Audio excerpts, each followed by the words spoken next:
Hello, good morning mga amiga, mga amigo. Okay. Heto na naman ako, okay. Pasensya na kayo, hindi nakapag vlog yung lola nyo ng mga ilang araw kasi sumama yung pakiramdam ko. Grabe yung sipon ko, tsaka yung ubo ko. Siguro kung may COVID ngayon, COVID na yun, kaagad. Diba?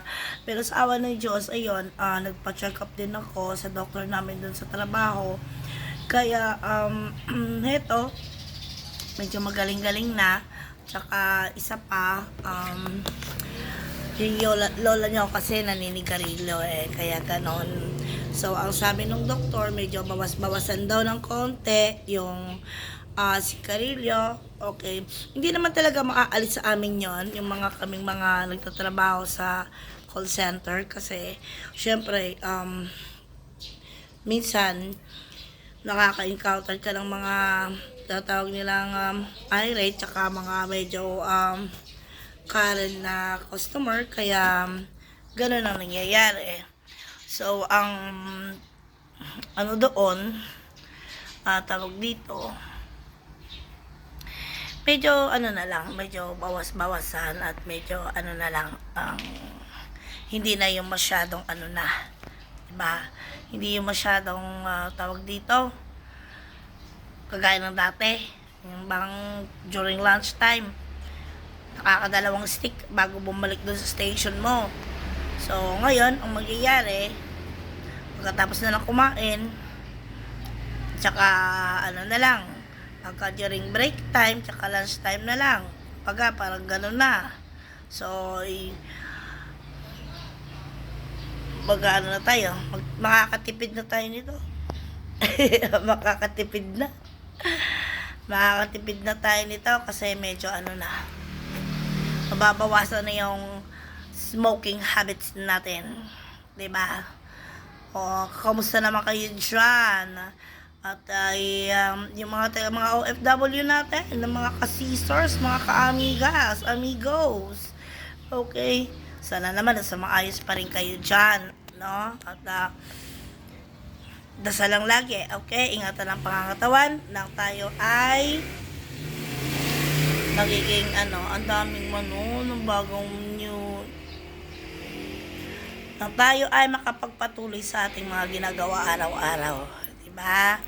Yun na naman ang natin, pangpalangga natin Yun na naman ang natin sa araw-araw, wala nang iba.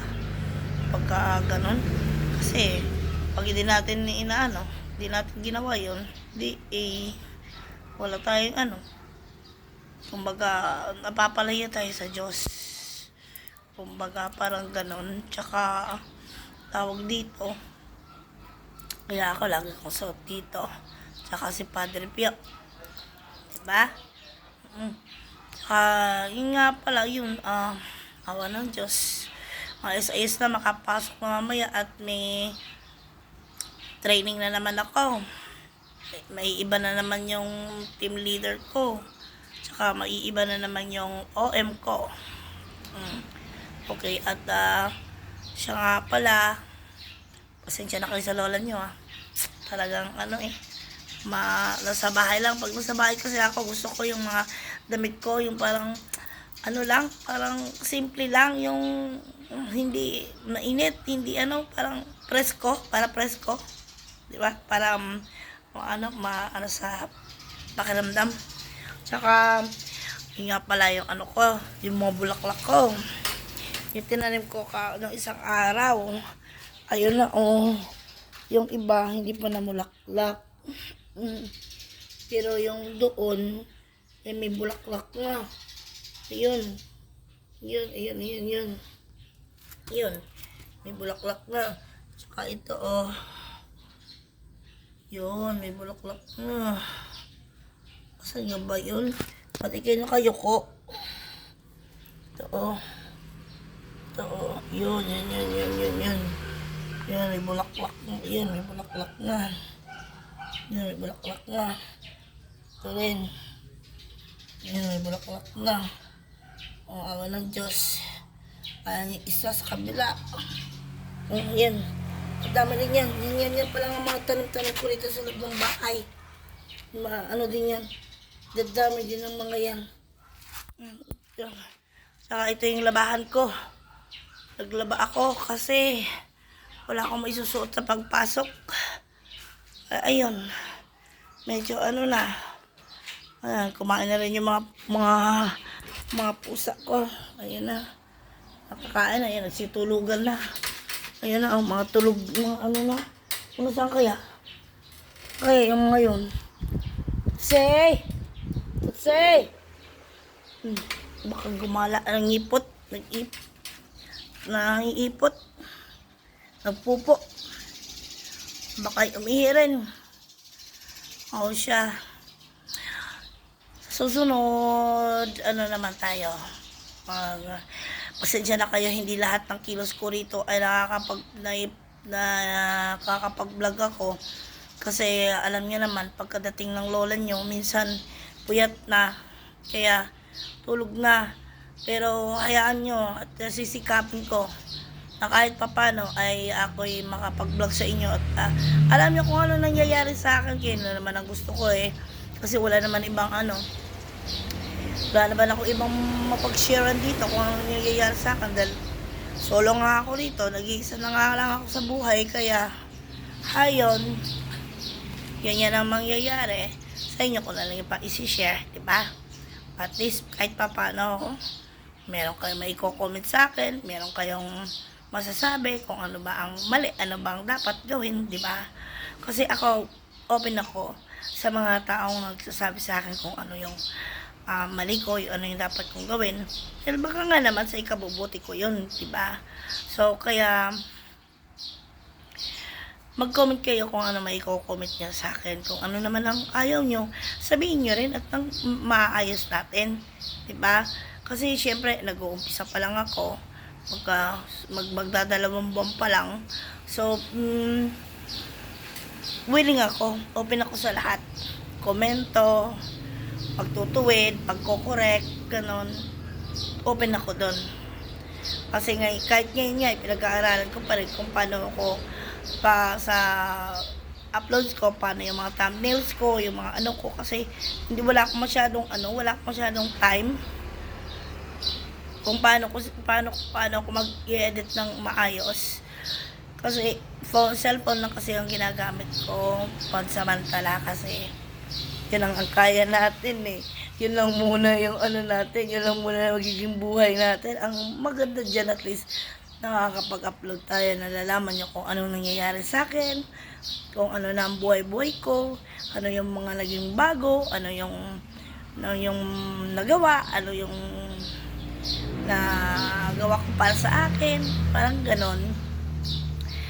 At saka hindi rin ako kasi makapag-gala kasi wala rin ako sariling sasakyan. So kung gagala ako, pupunta ako sa ibang lugar, mamamasahe talaga ako, gagastos talaga ako. Eh, sa call center naman, hindi magasinong kalakihan din ng sweldo. Kaya, okay lang. Paano yung mga buko? Kayo dyan, kumusta kayo dyan? Basta naman ang mga buhay-buhay. Share naman kayo dyan. Para naman tayo, para tayo magkakaalaman. Hindi naman. Sa inyo naman ay kung, gusto nyo rin lang naman mag-share, pero nagpapathank you pa rin ako doon sa mga subscribers ko tsaka sa mga viewers ko sa inyo, diba? Kahit papano ay tinatangkilik nyo ako kahit papano, diba? Tsaka ang nakaganda doon is sa pag-uumpisa ko, kasama ko kayo. Sana hanggang sa ako'y magkaroon na ng monetize na, diba? Or magkakapera na tayo, nandiyan pa rin kayo, diba? Para share tayo sa blessings. Hindi ako maramot na tao. Hindi rin natin yung madadala sa kabilang buhay kung sakasakali mambalang araw, diba? Yung pera. Ang pera kasi, ano lang yan? Palamuti lang yan, temporaryo lang yan sa atin. Binigay ng Diyos yan para tayo ay makabili ng ating makakain, lahat-lahat, kung anong pangangailangan natin. Pero hindi natin dapat ipagdamot yun, di ba? Lalo na sa mga nangangailangan. Okay? Ako nga, tawag dito, idolong-idolo ko, si Pogong Biyahero. Kasi, kahit pa paano, siya kasi matagal na siya, taon na siya kasi nagbablog. So, alam na niya kung anong gagawin niya, alam na niya kung saan siya pupunta, alam na niya kung saan siya magkakaroon ng maraming viewers at subscribers, di ba? Pero, at saka alam din niya kung sino ang mga taong dapat niyang tulungan. So, yun nga, sinasabi ko nga minsan how to be pugong biyahero, di ba? Idolo ko yan. Lagi akong nanonood, hindi akong ano yan. Pagkatapos yung mag-upload ng ano ko, ng mga tawag dito, ng mga films ko, nakaw. Ano, nanonood ako sa kanya kasi gusto ko yung ginagawa niya. Para bang, parang sarap-sarap sa pakiramdam ng ginagawa niya. Na nakakatulong ka sa mahihirap. Lalo't doon sa mga katutubo ng mga, kumbaga, ang alam ay ang doon lang sa bundok. Yung nagsusumikap din mapapag-aral ng mga anak pero talagang talagang kulang na kulang, 'di ba? Yung mga lugar na hindi naaabot ng gobyerno natin, at least napupuntahan niya. Lang. Napupuntahan niya. So kaya idulok ko siya talaga. Talagang bilib na bilib ako sa kanya. Kahit na anong hirap, kahit na anong liblib pa ng lugar, napupuntahan niya. Sabi ko nga, wala na, balang araw, ganun din ako, no? Makakatulong din ako sa mga, sa kapwa natin. Pero, dito sa barangay namin, hindi ko alam ang tao rito. Kahit tulungan mo. Pag nag-umpisa ka ng tumulong dito sa barangay namin, nag-umpisa mo ng tulungan, ako, pati ikabubuhay nila, pati kabuhayan. Gusto ikaw lang sumuporta. Ganito ang mga tao dito sa amin, kaya yung mga ano dito, hindi ko naman masasabing mahihirap kasi mga nagtatrabaho din. O, di ba? Nung araw, ganun dito, nung araw, tao dito pag tinulungan mo, malaking pasasalamat na. O, ginagamit na lahat para, kumbaga, makaahon sa buhay. Pero sa ngayon, sa panahon ngayon, dito, mga mahihirap dito sa amin, hindi ko nilalahat, Hindi ko nilalahat. Pero, meron talaga na pag tinulungan mo na, kumbaga, ang gusto, pati ikinabubuhay nila, ay isa iyo na rin kukunin. Kumbaga parang, ganun din, baga, tinulungan na ng gobyerno, tinulungan ng barangay, ang gusto pati ikabubuhay lahat-lahat, pati pagpapakaral ng mga anak, gusto barangay lang gumastos, gusto gobyerno na magpakain sa kanila. Ano kaya ginagawa, ay ang lalaki naman ng katawan. Kasi ang lalakas na naman. Kaya hindi ako nag-aano sa kanila. Hindi ko minamaliit sila. Kumbaga, nagkukomento lang ako kasi marami akong nakikita mga taong natutulungan mo, nagpapasalamat. Tsaka, yung tinulong mo, pinahahalagahan. Yung sa kanila, iba ang pagpapahalaga. Kaya mas mainam pa, tumulong ka sa ibang tao, doon sa labas ng barangay nyo, sa ibang lugar. Pero alam mo, totoo lang, salita ako ng salita. Yung kilay ko, yung kinurtihan ng bakla, hindi pantay. Yun, hindi pantay. Mamaya, anuin ko yan. Paahitin ko yan. Nako. Ay, nako. Sige na mga amigat amigo ko, okay? Mag-ingat na lang kayo muna. Muna dyan, mag-ingat kayo, magdasal para sa atin lahat. Sa susunod na naman, okay? Malalaman nyo na naman kung ano naman ang ginagawa ko. So, ngayon, ikaw mamaya siguro, ngayon siguro ako, ng tawag dito, magsasaing, tapos kung sumaing, pagtatanghalian, maliligo, lalayas, pasok na naman. Yun ang buhay ko. Trabaho, bahay. Hindi ko na nakikita yung bihirang-bihira ko lang makita yung Bacolod City na sinasabi nila. Bihirang-bihira na lang. Bihirang-bihira na ako makapag-SM. Bihirang-bihira na ako makapunta kung saan-saan. Kaya, gusto kong pumunta sa ibang lugar para maipakita ko naman sa inyo kung ano yung meron kami dito, kung ano meron dito sa Bacolod. Pero siguro sa ibang mga YouTubers nakikita niya rin na siguro naman. Pero iba naman talaga pag ako, 'di ba? Saka ayaan niyo baka sa susunod na linggo ipapakita ko rin sa inyo kung ano yung meron kami dito sa barangay, kung saan yung ano yung ilog na dinamage ng quarrying, parang ganun. Nung araw kasi nakakapagligo pa kami diyan, nakakapaglaba. Ngayon hindi na, napakadelikado na. Hindi mo na kasi alam kung saan yung mababaw, saan yung malalim. Tsaka ano na kasi, pag nakalkal na. Lahat halos ng mga construction dito, lahat ng construction dito sa Bacolod, dito nakuha sa amin halos lahat. Tapos minsan Iloilo dito pa nakuha, Guimaras, yung mga siguro yung mga mayayaman o ano, dito makuha pa, dito pa nakuha ng mga materyales na ano, katulad ng bato, ng buhangin, ganun. Kasi itong ilog namin kasi halos parang hindi na nauubusan ng mga bato. Oo. In-check dati yung namumuhunan dito. Yung unang pinapasok ng Bago City, ng syudad. Yung nag-apply dito, in-check. Yung tinatawag nila si Banwa. Yun yun.